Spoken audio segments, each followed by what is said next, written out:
Les gens parlent de la fin du monde depuis la nuit des temps. Chacun a une idée différente. Certains ont prédit des dates qui sont dépassées et nous sommes encore là. Et concernant les prédictions révélées dans la Bible, et notamment dans le livre de l'Apocalypse, il existe encore plus de confusion. Ce que le livre de l'Apocalypse dit au sujet de la fin du monde semble difficile à saisir. Mais lorsque cela est mis en parallèle avec les prédictions spécifiques de Jésus dans Matthieu 24, Marc 13 et Luc 21, c'est plus facile à comprendre. En étudiant les prophéties dont Jésus a parlé dans les évangiles et le livre de l'Apocalypse, découvrons ce que la Bible dit au sujet de la fin du monde sur une frise chronologique. Les 4 premiers événements dont Jésus parle ne sont associés à aucun laps de temps et resteront donc de nature assez générale. Mais tout indique qu'il parlait du point culminant final de ces événements qui auraient cours dans les années précédant son retour. Nous les positionnerons sur une frise chronologique selon l'ordre dans lequel ils apparaissent.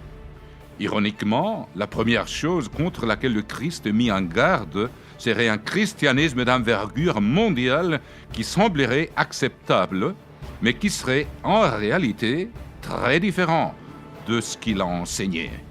En fait, il dit ceci: « Beaucoup viendront à mon nom et séduiront un grand nombre. » Le livre de l'Apocalypse prédit qu'il y aurait un personnage religieux très puissant qui serait responsable de la montée de ce faux christianisme. Deuxièmement, il mit en garde contre des guerres à une échelle jamais expérimentée au monde. Troisièmement, il parla de la famine au niveau mondial. Puis, quatrièmement, il dit que des pandémies et des pestes affecteraient le monde. Ces guerres, ces famines et ces épidémies causeraient la mort et la souffrance de beaucoup de gens sur un quart de la terre.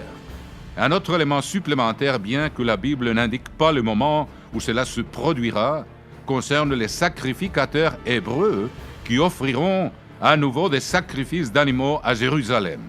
C'est quelque chose qui n'est pas arrivé depuis l'an 70 après Jésus-Christ. Puis, à un moment donné, les sacrifices seront arrêtés. Et ce que la Bible appelle l'abomination de la désolation les remplacera. D'après la Bible, l'abomination de la désolation arrivera exactement 1290 jours avant le retour du Christ, soit un peu plus que 3 ans et demi. Lorsqu'un adversaire qui s'élève au-dessus de tout ce qu'on appelle Dieu s'assoira dans les temples des dieux, se proclamant lui-même Dieu. Les 30 jours suivant immédiatement cette abomination de la désolation, Jésus a précisé, serait un temps pour se rendre dans un lieu de sécurité.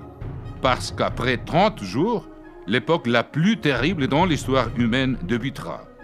Jésus dit dans Matthieu 24, 21, 22, « Car alors la détresse sera si grande qu'il n'y en a point eu de pareil depuis le commencement du monde jusqu'à présent, il n'y en aura jamais. » Traduction, accrochez-vous, car ce temps sera vraiment le pire. La Bible explique que cette tribulation durera 1260 jours, ou 3 ans et demi. Mais cette période de 3 ans et demi est en fait divisée en 2 parties principales. Les 2 premières années et demie correspondront à la grande tribulation.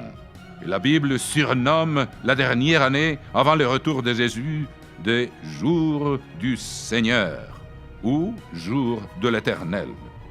Ces 2 parties seront séparées par un événement majeur concernant le soleil, la lune et les étoiles, qui annoncera le début du jour du Seigneur. Il est dit que le soleil et la lune s'obscurciront et que les météorites frapperont la terre. C'est ce qu'on appelle les signes célestes. Le jour du Seigneur sera accompagné par des bouleversements à une échelle telle que la terre n'a jamais connue, au cours desquels plus d'un tiers de la population survivante mourra. La population mondiale sera réduite à la moitié par rapport au début de ces événements en seulement quelques années. Néanmoins, le Christ a signalé, si ces jours n'étaient pas abrégés, personne ne serait sauvé. Mais à cause des élus, ces jours seront abrégés. En d'autres termes, l'humanité ne sera pas annihilée parce qu'elle en sera empêchée juste avant qu'il ne soit trop tard. Ainsi, à la toute fin de cette ère et de la pire année de l'histoire de l'humanité, Jésus-Christ reviendra sur terre en tant que roi des rois et prince de la paix. Ce sera les moments déterminants de l'histoire humaine. Ce sera les points décisifs. Ce sera le moment que le monde attend depuis la nuit des temps. Le moment où un roi aimant établira la paix véritable ainsi que des lois d'amour, d'équité et de justice. Ce sera également une époque où tous ceux qui auront accepté Jésus-Christ en tant que leur sauveur personnel et qui auront suivi ses enseignements seront ressuscités des morts, ce que le livre de l'Apocalypse appelle la première résurrection.